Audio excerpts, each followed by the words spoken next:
ব্যক্তি থেকে পরিবার, সমাজ থেকে রাষ্ট্র, দেশ থেকে বিশ্ব সবকিছুর চালিকায় রাজনীতি। তাই রাজনীতির 10 দিক নিয়ে রাজকাহন নিবেদন করছে জি-পেট ইস্পাত।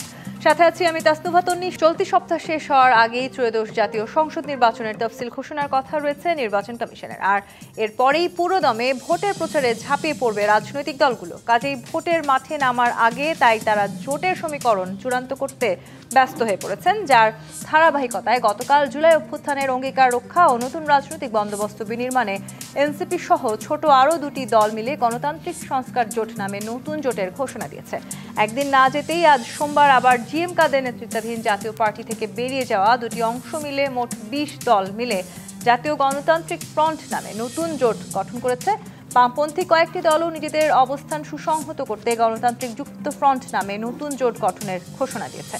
অন্যদিকে বর্তমানে রাজনীতির মাঠে বৃহত্তর শক্তি হিসেবে বিবেচিত বিএনপি নতুন করে কোনো জোট না করলেও আওয়ামী লীগ সরকারের সময় যুগপৎ আন্দোলনের অংশ নিয়ে মিত্রদের সঙ্গে নিয়ে নির্বাচনে অংশগ্রহণ এবং জয়ী হলে সমন্বিতভাবে সরকার গঠনের কথা বলে আসছে। অপরদিকে ইসলামী দলগুলোর মধ্যে জামায়াত ইসলামীর নেতৃত্বে 8টি দল নির্বাচনের মাঠে থাকলেও তারা এখনও জোট বা আসন বণ্টনের বিষয়ে কোনো ঐক্যমত্যে পৌঁছাতে পারেনি।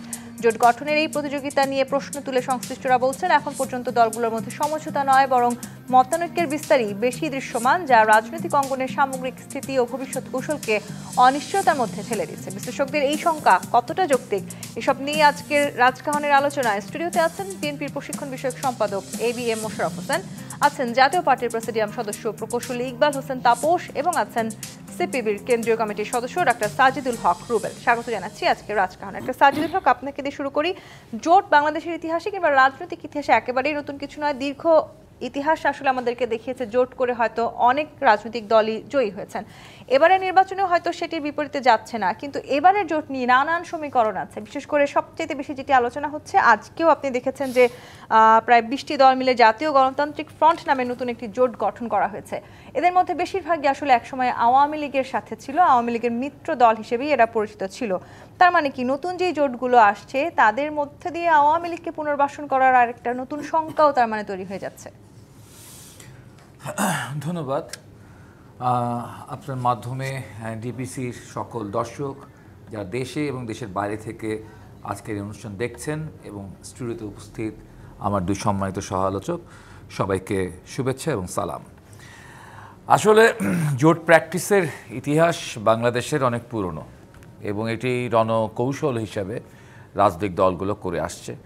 এবং বাংলাদেশের ইতিহাসে যদি ধরতে চাই, এই ভূখণ্ডের ইতিহাসে ঐতিহাসিক জোট ছিল যুক্ত ফ্রন্ট। সে 1954 সালে মুসলিম লীগের কবল থেকে এই ভূখণ্ডকে রক্ষা করেছিল সে 54 সালের সে নির্বাচনের মাধ্যমে। তারপরও সবচেয়ে জোটের একটা ছিল, বিশেষ করে এরশাদ বিরোধী আন্দোলনে 8 দল, 7 দল, 5 দলের জোট ছিল, 3 জোটের রূপরেখা ছিল, ইত্যাদি ইত্যাদি বিষয় অনেক ঐতিহাসিক ব্যাপার স্যাপার ছিল।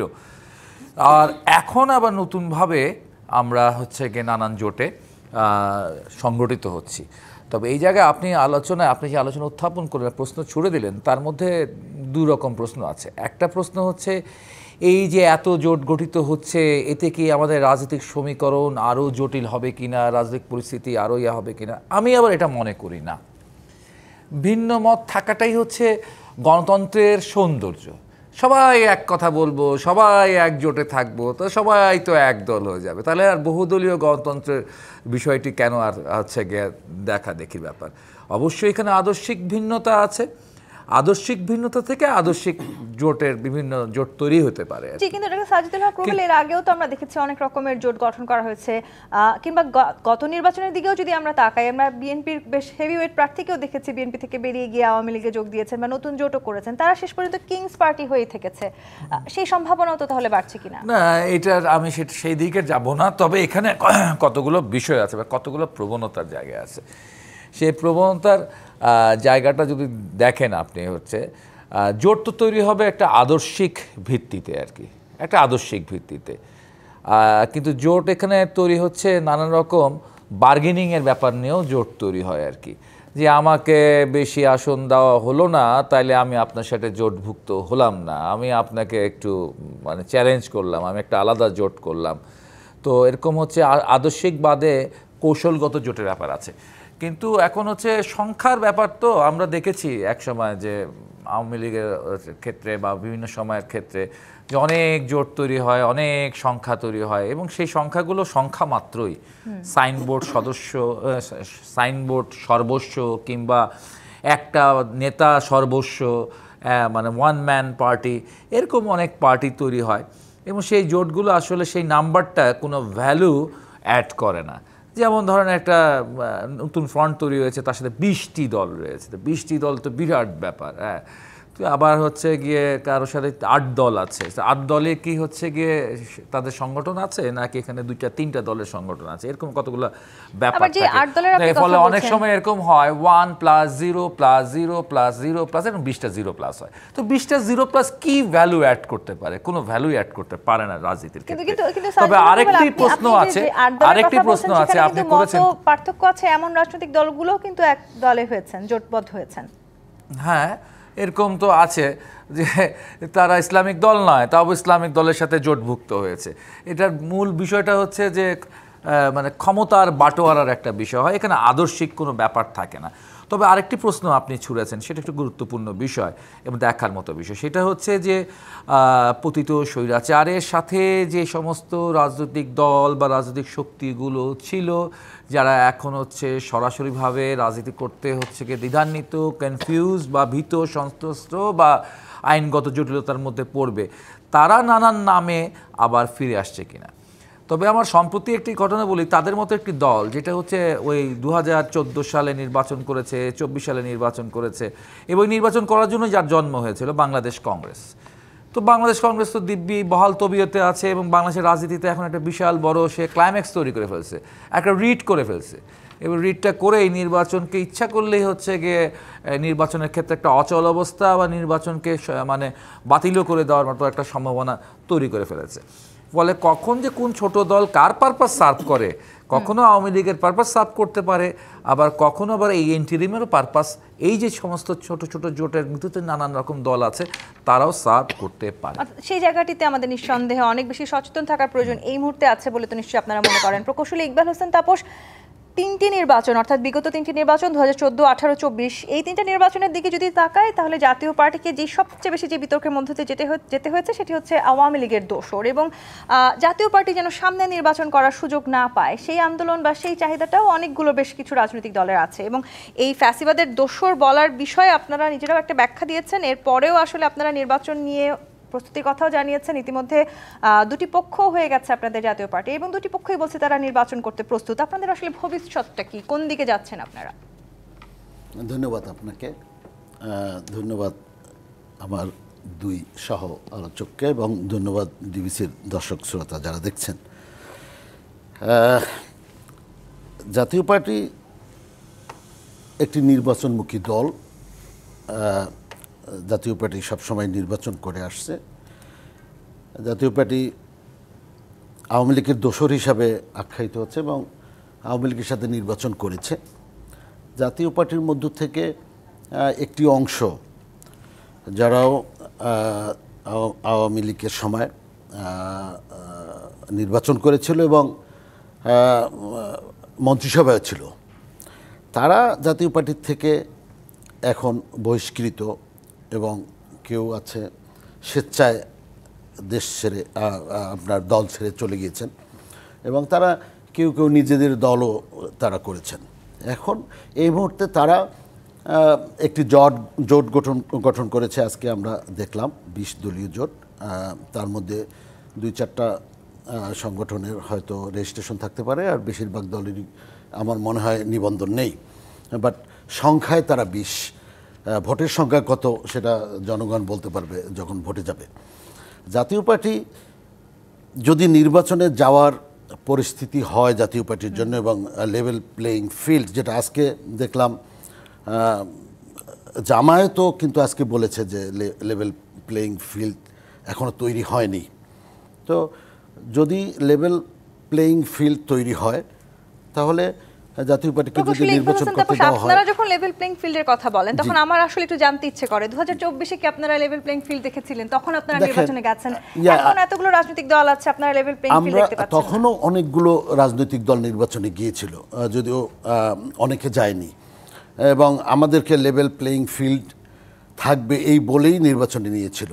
দেখেন, আমি নিজেও নির্বাচন করেছিলাম, বরিশাল সিটি কর্পোরেশন থেকে দুইবার মেয়র নির্বাচন করেছিলাম।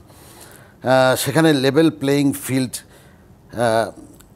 হবে সেটা বলেই আমাদেরকে নির্বাচনে নেওয়া হয়েছিল। কিন্তু নির্বাচনের দিন বা নির্বাচনের আগের রাত্রে কী হয়েছে সারা দেশবাসী জানে, আপনারা জানেন।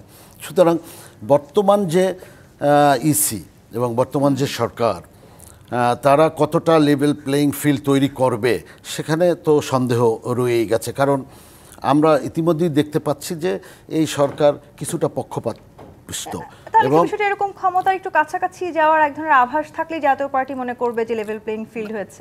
আভাস না, এখন যারা যাচ্ছে দেখবেন যে তারাও তো ক্ষমতার আভাস পাচ্ছেন বা ক্ষমতায় যাবেন বা বিরোধী দলে যাবেন, সেই জন্যই তারা বিভিন্ন জোট গঠন করছে। দেখছেন ছোট ছোট দলগুলো বড় দলগুলোর সাথে জোট করে নির্বাচনে যাওয়ার একটা পায়তারা করছে এবং দেখা যাবে সেটা আগামী নির্বাচনে কতটা লেভেল প্লেয়িং ফিল্ড তৈরি হয়েছে। আপাত দৃষ্টিতে আমার কাছে মনে হচ্ছে যে আমাদের জন্য লেভেল প্লেয়িং ফিল্ড আমরা দেখছি না, কারণ আমরা মাঠে থাকতে পারছি না। আপনারা জানেন যে আমাদের দলের অফিসের সামনে পর্যন্ত আমরা মিটিং করতে পারিনি। সেখানে আমাদেরকে ককটেল মারা হয়েছে, গ্যাস সেল মারা হয়েছে, আমাদের অফিসে আগুন জ্বালিয়ে দেওয়া হয়েছে। এখানে আমাদের অফিসে আগুন জ্বালিয়ে দেওয়া হলো, আমাদের বরিশালের অফিসে আগুন জ্বালিয়ে দেওয়া হয়েছে, বিভিন্ন রংপুরে আগুন জ্বালিয়ে দেওয়া হচ্ছে, ঢাকায় আমাদের কেন্দ্রীয় অফিসে আগুন জ্বালিয়ে দেওয়া হচ্ছে। কিন্তু সরকারের এ ব্যাপারে কোনো রকমের উদ্বিগ্নতা আমরা পরিলক্ষিত আমাদের কাছে হয় নাই, বরং উল্টো আমাদের বিরুদ্ধে মামলা হয়েছে, আমরা নাকি তাদেরকে আক্রমণ করেছি। আসবো আপনার কাছে। A B M Mosharraf Hossain, জোট নিয়ে নানান আলোচনা চলছে, 5টি নির্বাচনী জোটের কথা ইতিমধ্যে আমরা শুনতে পেরেছি। এর মধ্যে গণতান্ত্রিক সংস্কার জোট, যেটি আসলে এনসিপি সহ এবি পার্টি সহ আরেকটি রাজনৈতিক দল মিলে করেছে, জাতীয় গণতান্ত্রিক ফ্রন্ট যারা করেছেন 20টি দল মিলে, সেখানে আসলে অনেক ছোট রাজনৈতিক দলও আছে, বেশ আলোচিত রাজনৈতিক দল এনসিপি তারাও আছেন। কে কার পারপাস সলভ করছে এরকম একটা কথা বলছিলেন ডাক্তার সাজিদুল হক রুবেল। সেই পারপাস সলভ করতে গিয়ে আসলে বড় কোনো অঘটন ঘটে যেতে পারে কিনা, সেরকম কোনো পরিবর্তন মানুষের রাজনীতিতে আবার নতুন করে চলে আসার সম্ভাবনা আছে কি? না, আপনি একটা জিনিস লক্ষ্য করবেন, বাংলাদেশের রাজনীতি কিন্তু জোটের একটি প্রচলন কিন্তু দীর্ঘদিন থেকে আছে। শুধু এই আমল না, আপনি যদি সেই এরশাদ বিরোধী আন্দোলন এবং ভারত উপমহাদেশের রাজনীতিও যদি আপনি দেখেন, জোটের একটা প্রাধান্য কিন্তু সবসময় ছিল, এখনও আছে। কারণ ক্ষমতায় যাওয়ার ক্ষেত্রে অনেক সময় এখন এত ছোট ছোট দল এবং এত অনেক জায়গায় আঞ্চলিক দলের এত প্রভাব যে কোনো একটি বৃহত্তর দলের পক্ষে এককভাবে রাষ্ট্রীয় ক্ষমতায় যাওয়া সম্ভবপর হয় না, যার জন্য কোনো অনেকে জোট বলেন বা অ্যালায়েন্স বলেন অথবা নির্বাচনীয় সমঝোতা বলেন, যেটা বলেন না কেন, এটা করে তারা নির্বাচনের বিজয়টাকে নিশ্চিত করতে চায়। তো বাংলাদেশে এখনও কিন্তু সেই ধারা কিন্তু এখন অব্যাহত আছে। আপনি দেখবেন যে কথাটি রুবেল ভাই বলেছে, এরশাদ বিরোধী আন্দোলনেই জোট ছিল, আবার নির্বাচনে কিন্তু জোট ছিল। বাংলাদেশে হয়েছে 4 দলীয় জোট হয়েছে, আবার মহাজোট হয়েছে, 14 দলীয় জোট হয়েছে, এই ধরনের জোট হয়েছে। কিন্তু আপনাকে দেখতে হবে সেই নির্বাচনগুলির গ্রহণযোগ্যতা কতটুকু হয়েছিল। আপনার কথায় আমি আসি, সেটা কি কোনো পারপাস সার্ভ করার জন্য হয়েছে না গণতন্ত্রকে রক্ষার জন্য হয়েছে, এটা হলো দেখার বিষয়, এটা হলো ইম্পর্টেন্ট ব্যাপার। এবারের প্রেক্ষাপটটা আপনি একটু দেখবেন, এবারের প্রেক্ষাপটটা হলো সবাই মনে করছে যে আগামী নির্বাচনটা একটি অবাধ সুস্থ নিরপেক্ষ নির্বাচন হবে, যে এই নির্বাচনে আগের রাত্রে হয়ে যাবে না, অথবা বিনা প্রতিদ্বন্দ্বী হবে যে, অথবা প্রশাসন নির্বাচন করে দেবে না, এমন একটি আবহাওয়া কিন্তু বাংলাদেশে বর্তমানে বিরাজ করছে। জামায়াতের আমির বিএনপিকে উদ্দেশ্য করে এটিও বলেছেন যে বিএনপি হয়তো কোনো প্রশাসনিক কু করার এক ধরনের প্রচেষ্টা। এইটা যারা বলে তারা আমার মনে হয় যে বর্তমান পরিস্থিতি সম্বন্ধে কতটুকু তাদের ধারণা আছে এটা আমার কাছে খুব সন্দেহ মনে হচ্ছে। কারণ আপনি দেখবেন নির্বাচনে কিন্তু সবচেয়ে বড় স্ট্রাগলটা হলো কিন্তু ভোটাররা, জনগণ। আপনি বাংলাদেশের যে কোনো জায়গায় যাবেন দেখবেন মানুষের মধ্যে একটা নির্বাচনের একটা উৎসব কিন্তু বিরাজ করছে, সবাই ভোট দিতে চায়। কারণ কেন ভোট দিতে চায় এটাও আপনাকে বিশ্লেষণ করতে হবে।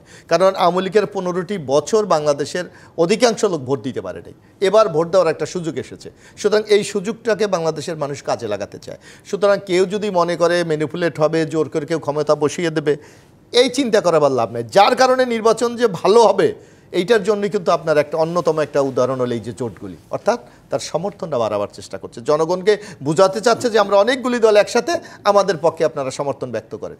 সুতরাং এই ব্যাপারে কোনো পারপাস আমি দেখি না। পারপাস জোট একটাই, জোট নিয়ে যখন আলোচনা হচ্ছে, বিএনপি এবারে আমরা দেখতে পেয়েছি যে নতুন করে আসলে কোনো রাজনৈতিক দলের সাথে জোটবদ্ধ হয়নি, পুরনো যারা তাদের মিত্র হিসেবে ছিল তাদের সাথেই আছে। কিন্তু বিএনপির এই আসন ভাগাভাগি নিয়ে এবারে অনেক সমালোচনা হয়েছে, কোনো একজন ছাত্র উপদেষ্টার জন্য আসন ফাঁকা রাখা হয়েছে, সেই সমালোচনার মুখোমুখিও তো বিএনপিকে হতে হয়েছে। না এখন আমরা বিএনপি এবার যে কাজটা করছি আপনি দেখবেন, আমরা কিন্তু একটা স্পষ্ট ঘোষণা দিয়েছিলাম বিএনপির পক্ষ থেকে, যারা দীর্ঘ 15 বছর স্বৈরাচার বিরোধী বা ফেসিস্ট যাই বলি আমরা, তার বিরোধী আন্দোলনে যারা বিএনপির সাথে ছিল তাদেরকে নিয়েই বিএনপি নির্বাচনে যেতে চায়। এবং ইতিমধ্যে দেখেন 273টি আসনে বিএনপি নমিনেশন ঘোষণা করেছে, কিন্তু এখনও 27টি আসন ফাঁকা আছে। এবং আমাদের পার্টি থেকে মহাসচিব স্পষ্ট ভাষায় বলেছে এর অধিকাংশ আমরা যারা আমাদের সাথে আন্দোলনে ছিল সেই জোট সেই পার্টিগুলিকে আমাদের দেওয়া সেগুলো হবে। কি তাহলে সমঝোতার ভিত্তিতে হতে যাচ্ছে? হ্যাঁ, এবার তো অনেক নির্বাচন তো সমঝোতা, কারণ এখানে আপনার একটা দল মনে করেন সে একটা বড় রাজনৈতিক দল, কিন্তু তার ভালো গ্রহণযোগ্য ক্যান্ডিডেট নাই, জনপ্রিয় ক্যান্ডিডেট নাই, তাকে দিয়ে কি আপনি নির্বাচনে নিশ্চিত পরাজয়ের দিকে যাবেন? নিশ্চয়ই থেকেও যেতে চাইবে না। যার কারণে নির্বাচনে যদি জিততে হলে আপনার বেশ কিছু কম্পোনেন্টকে আমাদের বিবেচনা করতে হবে। একটা হলো দলীয় অবস্থান, প্রার্থীর দলীয় গ্রহণযোগ্যতা, এলাকায় তার যোগাযোগটা কতটুকু। এমন একটা প্রার্থী আপনি এক জায়গায় দিয়ে দিলেন, সে ঢাকায় বিরাট নেতা, কিন্তু এলাকায় তার সাথে কোনো সম্পৃক্ততা নেই। এই যে সমঝোতার কথা আপনি বলছেন রাজনীতিতে কিংবা অন্য রাজনৈতিক দলগুলোর সাথে, সেটি করতে গিয়ে বিএনপির অনেক হেভিওয়েট নেতাদের মনক্ষুণ্ণ অবস্থায় আছে, সেই সম্ভাবনা বা সেই আলোচনাও তো এখন তুঙ্গে। না, এইটা একটা বিএনপির মতো একটি দলে যে কোনো আসনে 5 জন 10 জন করে খুব যোগ্য প্রার্থী আছে, আমাকে তো একজনকে চুজ করতে হবে, আমি কিন্তু সবাইকে পারবো না। সুতরাং এই বাস্তবতা মেনে নিয়েই কিন্তু আপনার প্রার্থীতা ঘোষণা করছে একটি দল। সুতরাং এখানে সবাইকে স্যাটিসফাই করা সম্ভব না, বরং আপনাকে এই বিএনপির মতো যেগুলি বড় দলগুলি, সেগুলি শুধু এমপি কি সব কিছু?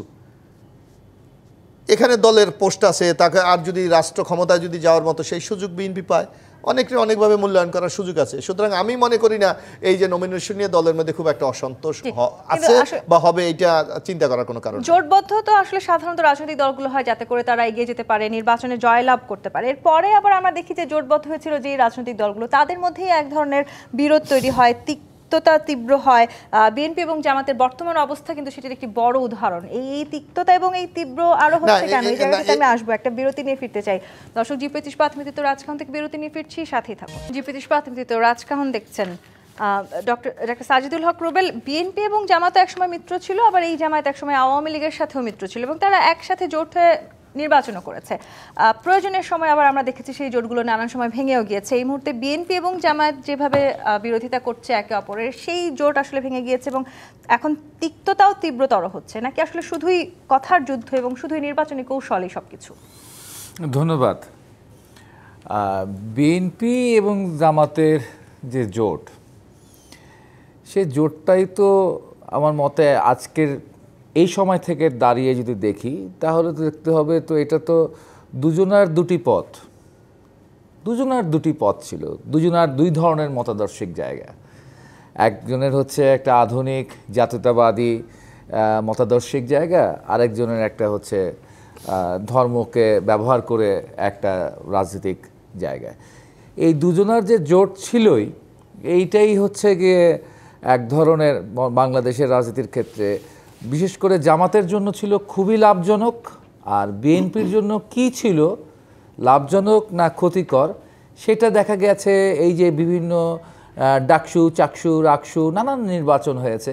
সেই নির্বাচনে যে হচ্ছে যে ফলাফল, সেই ফলাফলগুলো বলে যে হচ্ছে বিএনপির জন্য হচ্ছে বা ছাত্রদল বা নতুন প্রজন্মের সাথে বিএনপির সম্পর্কের ক্ষেত্রে বিচ্ছেদ ঘটানোর ক্ষেত্রে এটা মনে হয় সঠিক ছিল না। তবে গতকালকে আমরা হচ্ছে গিয়ে বিএনপির ভারপ্রাপ্ত চেয়ারপারসন হচ্ছে আমার তারেক রহমানের যে বক্তব্য শুনলাম এবং তিনি জামাত সম্পর্কে যে বক্তব্য দিয়েছেন, তাতে আমি মনে করি ব্যক্তিগতভাবে যে তাকে আমি একদম হৃদয়ের অভ্যন্তর থেকে তাকে আমি হচ্ছে গিয়ে অভিবাদন জানাই আর কি। তবে এই আলোচনাটি ৭১ কিনে তার যে আলোচনাটি, সেটা হচ্ছে যে মুক্তিযোদ্ধা জিয়াউর রহমানের সন্তানের আরও আগে করবার প্রয়োজন ছিল আর কি।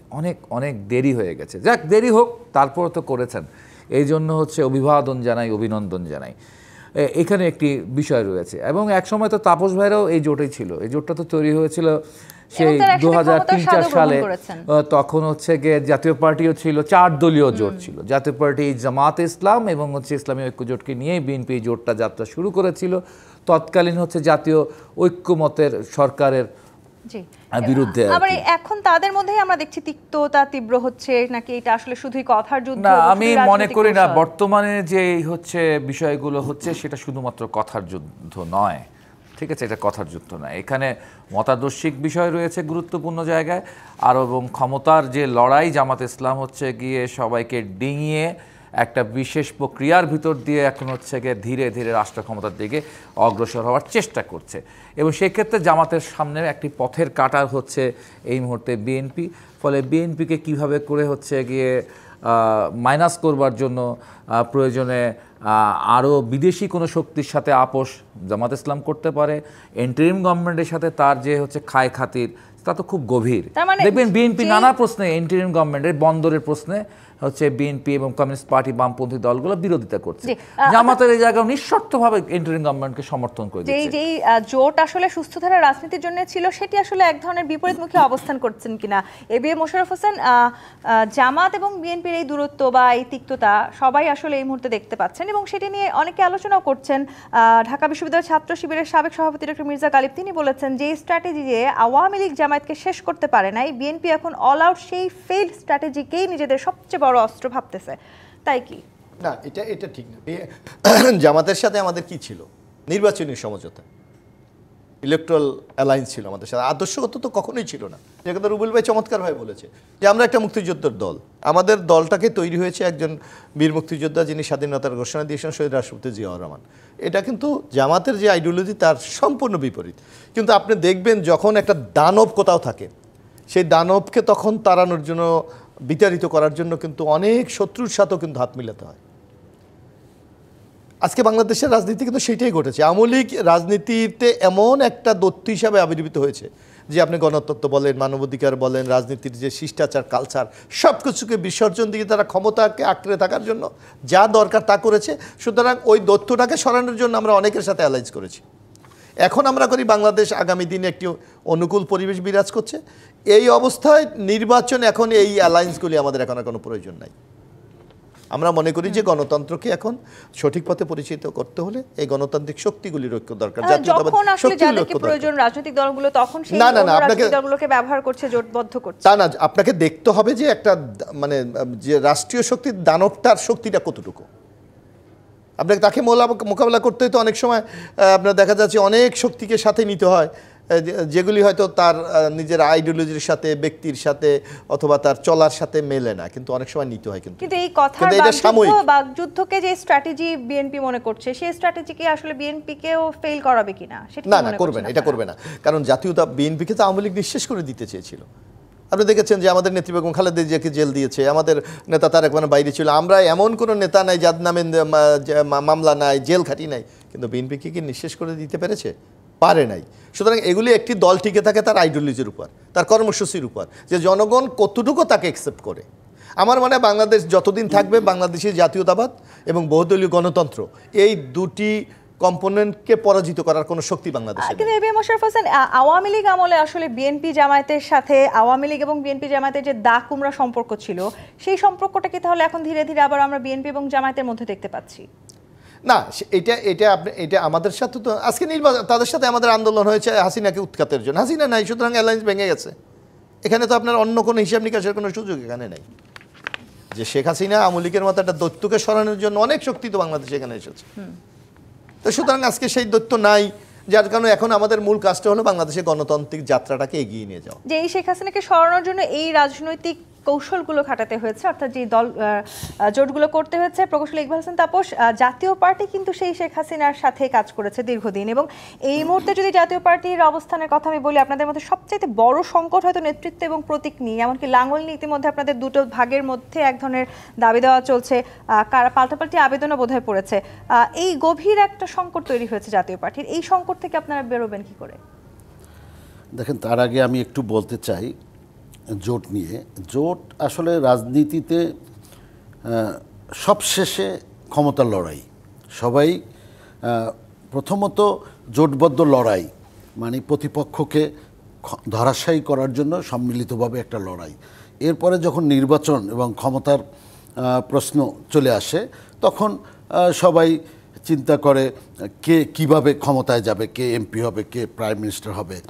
আজকে জামাত যখন দেখতে পেল যে তারা একটা ভালো পজিশনে আছে এবং ক্ষমতার কাছাকাছি আছে, সুতরাং তারা তাদের পুরনো মিত্র বিএনপিকে ভুলে গিয়ে তারা নিজেরাই এখন ক্ষমতা দখল করার একটা প্রচেষ্টায় তারা এখন যথেষ্টভাবে মানে বলিয়ান ভূমিকা রাখছে। এবং আপনি আরেকটা জিনিস দেখবেন যে জামাতের যে চরিত্রটা, সে চরিত্রটা হলো তারা দীর্ঘদিন প্রায় 17 বছর আওয়ামী লীগের মধ্যে ঘাপটি মেরে থেকে যেমন আমাদের একটি গ্রাম্য কথা আছে না, ঘনে কাঠ ঘনে খায়, ওনারা এমনভাবে আওয়ামী লীগকে ধরাশায়ী করেছে, যখন আওয়ামী লীগ পতন হলো তখন ওনারা ক্লোজ বেরোয় চলে আসছে। আমরা বলতেছি আমরা কিন্তু ভিতরে ঘাপটি মেরেছিলাম না, আমরা গণতন্ত্র রক্ষার্থে আমরা তাদের সাথে আমাদের দলের প্রয়োজনে, দলের বিভিন্ন সংকটে আমরা নির্বাচনে গিয়েছি, আমি সেটাকে অস্বীকার করছি না। এখন আবার আমি সেটাই আমি বলছি, এখান থেকে আমি ধারাবাহিকভাবে যেটা বলতে চাচ্ছি, যেহেতু ক্ষমতার একটা লড়াই, ক্ষমতায় যাওয়ার একটা প্রশ্ন, সেখানে কখনো কখনো কিছু কিছু রাজনীতিবিদদের কাছে আদর্শটা আর কাজ করে না। আমাদের এই দলের কিছু মানুষ যারা শেখ হাসিনার সাথে তার পোস্টার দিয়ে নির্বাচন করেছে, তারা ক্ষমতায় ছিল, তারাই আজকে আবার আরেকটি জোট করেছে নির্বাচন করার জন্য। আপনি একটা জিনিস খেয়াল করে দেখবেন, তারা আজকে যে জোটের যে সভাটা করেছে সেখানে কিন্তু কোনো মব হয়নি, সেখানে কিন্তু সরকার বাধা দেয়নি। অথচ জাতীয় পার্টি মেইন স্ট্রিম, আমরা যখন লাঙ্গলের মিছিল, মিটিং এবং আমাদের সভা সমিতি করি তখন সেখানে কিন্তু আমাদেরকে হামলা করা হয়। তার মানে তারা একটা প্রশ্রয়ের থেকে আগামীতে ক্ষমতার অংশীদার হওয়ার জন্য এই সুবিধাবাদী মানুষগুলো আবার বর্তমান যে হয়তো বিএনপি হতে পারে, হয়তোবা এই সরকারের ছত্রছায়ায় তারা আবার ক্ষমতায় যাওয়ার জন্য একটা জোটবদ্ধ হওয়ার চেষ্টা করছে। আমি জানি না কতটুকু তারা, সেখানে তো আসলে আপনাদের অভ্যন্তরীণ যে দলীয় কোন্দল সেটি আরো তীব্রতর হচ্ছে। অভ্যন্তরীণ দলীয় কোন্দল মানে একটি দলের মধ্যে থাকতে পারে, জাতীয় পার্টিতে অনেক আছে, এখানে জাতীয় পার্টির 3টি অংশ কিন্তু এই জোটের মধ্যে আছে। এখানে কেন জাপা বলা হয় আমি বুঝতে পারছি না, কারণ তারা তো জাপার কেউ না। এখানে আনোয়ার হোসেন মঞ্জু সাহেব দাবি করছেন যে তারা দাবি করলে, আমি এখন দাবি করলাম আমি বিএনপির আমার দানের শীষ আমার, অথবা আমি এখন দাবি করলাম আমি বিএনপির বড় নেতা, তাহলে তো আর হয়ে যাওয়া যায় না।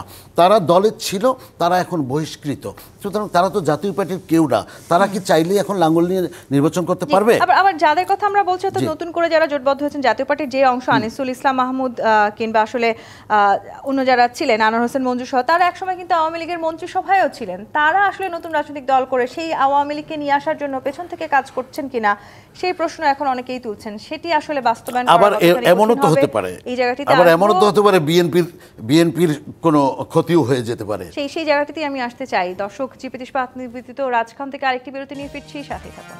আর একবার আমন্ত্রণ জিপি তিশপাত নিবেদিত রাজকাহনে। প্রকৌশলী ইকবাল হোসেন তাপস, আপনি বিরতিতে যাবার আগে বলছিলেন যে এখন আসলে জোট নিয়ে যে সংকট দেখা দিয়েছে কিংবা রাজনৈতিক দলগুলো ভেঙে ভেঙে নতুন করে যে জোট হচ্ছে সেগুলোতে আসলে বিএনপিরও কোনো বড় ক্ষতি হয়ে যেতে পারে, সেই সংখ্যা কি তাহলে আপনারা বাইরে থেকে দেখতে পাচ্ছেন? দেখেন, আমার ব্যক্তিগত একটি মতামত আমি প্রকাশ করতে চাই, যেটা যেহেতু জামাতের সাথে বিএনপির একটা দীর্ঘমেয়াদী জোট ছিল এবং মিত্র ছিল তারা, এবং জামাত এমন এক চরিত্রের একটি রাজনৈতিক দল, তারা তাদের নিজেদের স্বার্থে যে কোনো কিছু করতে পারে, যেটা আমরা 1971 সন থেকে দেখে আসছি। ঠিক একই অভিযোগ জাতীয় পার্টির বিরুদ্ধে। জাতীয় পার্টি কিন্তু কোনো গণহত্যা, গণধর্ষণ, রাষ্ট্রবিরোধী কার্যকলাপের সাথে জড়িত ছিল না।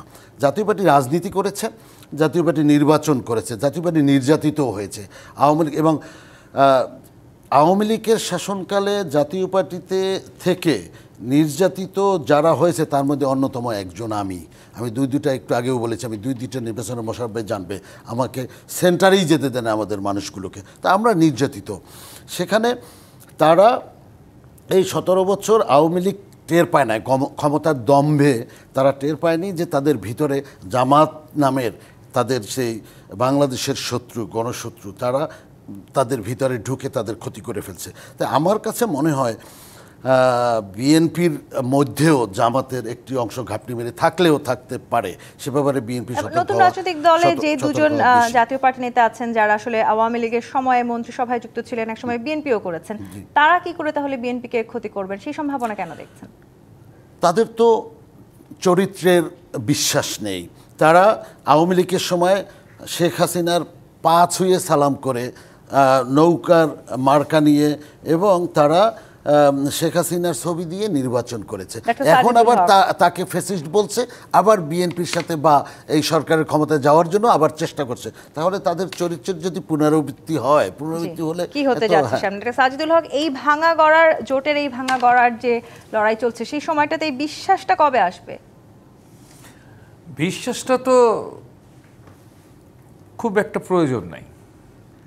জনগণ তাকিয়ে দেখছে এবং তারা যাকে বিশ্বাস করবে তার পিছে সমবেত হবে। শুধু ভোট দেওয়ার ব্যাপার না, সংগঠন 100টা হতে পারে, 200টা হতে পারে, জোট 10টা হতে পারে, সেটা গুরুত্বপূর্ণ বিষয় না।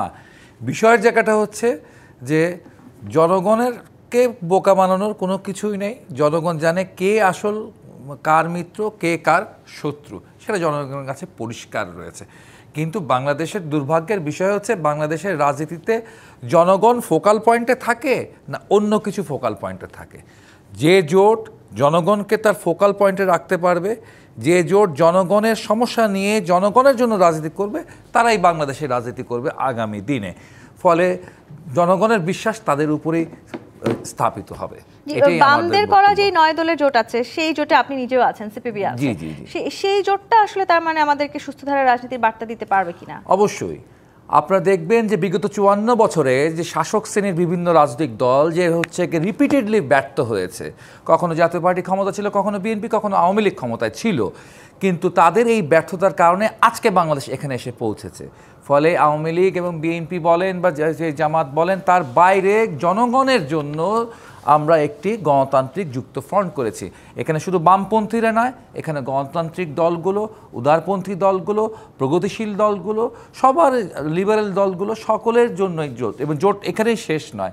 যে কোনো ব্যক্তি, যে কোনো প্রতিষ্ঠান, যে কোনো সংগঠন যদি মনে করে সে হচ্ছে আমাদের এই জোটের সাথে যুক্ত হতে পারবে, সে যুক্ত হতে পারে, সামাজিক সংগঠন যুক্ত হতে পারে। এই যে নিজেদের প্রয়োজনে জোট ভাঙা করার এক ধরনের খেলা আমরা দেখেছি রাজনীতিতে, সেই সময়টাতে যারা দীর্ঘদিন আওয়ামী লীগের মন্ত্রিসভায়ও কাজ করেছেন, এমনকি এই নেতাদের মধ্যে কেউ বিএনপির সাথেও একসময় যুক্ত ছিলেন, তারা এখন নতুন করে আবার নতুন রাজনৈতিক দল গঠন করেছে, নতুন জোট গঠন করছে। তাদের সাথে আসলে যখন আপনারা নির্বাচন করবেন, তখন আসলে যে সংখ্যার কথা বলছিলেন আমাদেরকে প্রকৌশলী ইকবাল হোসেন তাপস, সেই সংখ্যাটা বিএনপি এই মুহূর্তে করছে কি না? এটা দেখবেন বিএনপির সাথে ইলেকশন করছে মানে কি, বিএনপির জোটে কি তারা আছে বা বিএনপির অ্যালায়েন্সে তারা আছে? নাই। সুতরাং আপনি যে কথাটা আজকে বলছেন যে জাতীয় পার্টির যে 20 দলীয় জোট নামে একটা জোট তারা তৈরি করেছে, সেটা কি কারণে হয়েছে, কেন হয়েছে, এটা আগামী দিনে বোঝা যাবে। এখনও তো আপনি এটাকে মন্তব্য করার কোনো সুযোগ নাই। বরং আমরা বিএনপি এটার সাথে নাই, কোনোভাবেই নাই, এবং আমাদের সাথে এদের সাথে কোনো সংশ্লিষ্টতাও নাই। বরং আমরা যে কাজটা করতে চাচ্ছি যে বাংলাদেশ মানুষ দীর্ঘদিন ভোটের অধিকার থেকে বঞ্চিত। বিএনপির একটাই দেখবেন মূল দাবিটা হলো যে একটি নির্বাচনের মাধ্যমে গণতন্ত্রের পথে যাত্রাটা শুরু করা, অর্থাৎ জনগণ যাতে বুঝতে পারে এই রাষ্ট্রের মালিকটা তারা, যেটা তাদের কাছ থেকে চিন্তাই করে নেওয়া হয়েছে। যার জন্য আমাদের মূল টার্গেট হলো যে এই গণতন্ত্রের উত্তরণটা, এবং এই উত্তরণের সাথে সাথে আমরা যে বিগত দিনের যে অভিজ্ঞতা, যে কথাটি আমাদের রুবেল ভাই বলেছে বা তাপস ভাই বলার চেষ্টা করেছে, আমরা দেখেছি শাসন করতে গিয়ে আমাদের বেশ কিছু অভিজ্ঞতা হয়েছে। কোথায় আমাদের ব্যর্থতা, কোথায় আমাদের সফলতা, সেগুলোকে চিহ্নিত করে বিএনপি আগামী দিনে কি রাষ্ট্র ব্যবস্থাটা দেখতে চায় তার একটা রূপরেখা কিন্তু জাতির সামনে উপস্থাপন করেছে। এবং আমরা আশা করি জনগণ যদি আমাদের এই কর্মসূচির প্রতি সমর্থন দেয়, তাহলে বিএনপি আগামী দিনে রাষ্ট্র পরিচালনার দায়িত্ব পাবে। আপনাদের নেতা তারেক রহমান আজকে যেটি বলেছেন, একজন ভালো আর সবাই খারাপ, এই প্রচারণা এখনো চলছে, সেই প্রচারণা কি এখনো চলছে বা বিএনপিকে উদ্দেশ্য এখন করে? এক একটা রাজনৈতিক দলের এক একটা স্ট্যান্ড আছে, এক একটা টার্গেট আছে।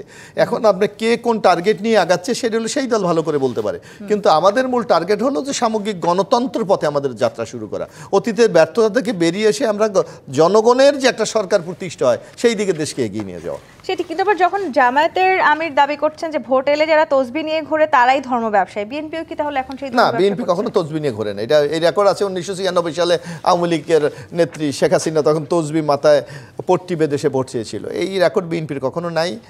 এবং এই ধরনের ধর্মকে পুঁজি করে বিএনপি ক্ষমতায় যেতে চায়, এই ধরনের কোনো এক্সাম্পল। একটা সাজিদুল হক, এই যে আমরা যখন জোটের কথা বলছি সেই সময় জোট গঠন করতে গিয়ে বা যে সমঝোতার কথা আমরা বলছি রাজনীতিতে, সেই সমঝোতা করতে গিয়ে মিত্র দলগুলোকে কিংবা দীর্ঘদিনের যারা পরীক্ষিত বন্ধু তাদেরকে অনেক সময় পেছনে ফেলে দেওয়া হয়। সেই সময়টাতে আসলে তাদের অবস্থাটা কি হয়? সেই অন্তর্দলীয় কোন্দল সামনে নির্বাচনে প্রকট হবে বলে কি মনে করেন? সেটা তো একটি দলের ভিতরেও ঘটতে পারে। দলের ভিতরে অনেক প্রার্থী থাকতে পারে, তার থেকে যে কোনো একজন প্রার্থী স্ট্রঙ্গার ক্যান্ডিডেটকে বেছে নিচ্ছেন।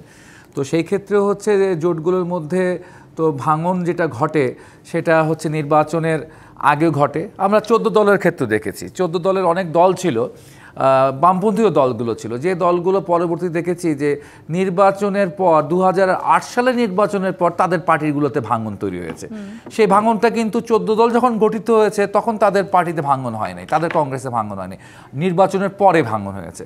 ফলে নির্বাচনের ক্ষেত্রে নির্বাচনের ফলাফল ইত্যাদি প্রশ্নে হচ্ছে এই জোটগুলো ভাঙন হয়। তবে সেই জোটগুলোই টিকবে, আগামী দিনের বাংলাদেশে টিকবে যারা মতাদর্শিকভাবে মিনিমাম তাদের একটা স্ট্র্যাটেজিক ইউনিটি থাকবে। জি, কিন্তু এখানেও নানান রকম ইতিমধ্যে কিন্তু আমরা অভিযোগ শুনতে পাচ্ছি। এবার মোশাররফ হোসেন এনপিপির চেয়ারম্যান ফরহাদ বলেছেন বিএনপি বিপদে পড়লে সবার সহযোগিতা চায়, আর যখন মনে করে একাই ক্ষমতা যেতে পারবে তখন শরিকদের ভুলে যায়। সেই অবস্থান কি এই কথা ঠিক না। আপনাকে একটা কথা, এটা তো নির্বাচন, আন্দোলন একটা জিনিস, নির্বাচন কিন্তু আলাদা জিনিস। আপনাকে বুঝতে হবে নির্বাচন আপনি সেই প্রার্থীকেই মনোনীত করবেন যে প্রার্থী বিজয়ী হয়ে আসতে পারে, অর্থাৎ তার গ্রহণযোগ্যতা কতটুকু, এলাকার সাথে তার সংযোগ আছে কিনা, জনগণ তাকে অ্যাকসেপ্ট করবে কিনা, নানা বিষয় কিন্তু বিশ্লেষণ করে একজন প্রার্থীকে নির্বাচন মাঠে পাঠানো হয়। আর আন্দোলনে আপনি সেটা লাগে না, আন্দোলন কিন্তু আপনার বিশেষ করে কিছু কর্মসূচি ভিত্তিক অনিয়ম দুর্নীতি এর বিরুদ্ধে করে একটা গণমানুষকে সংগঠিত করা হয়, এইটা যেমন একটা কম্পোনেন্ট, আর নির্বাচনটা কিন্তু আলাদা জিনিস। এই দুইটাকে যদি আপনি এক করে ফেলান তাহলে আপনার মনে হয় সঠিক মূল্যায়ন হবে না।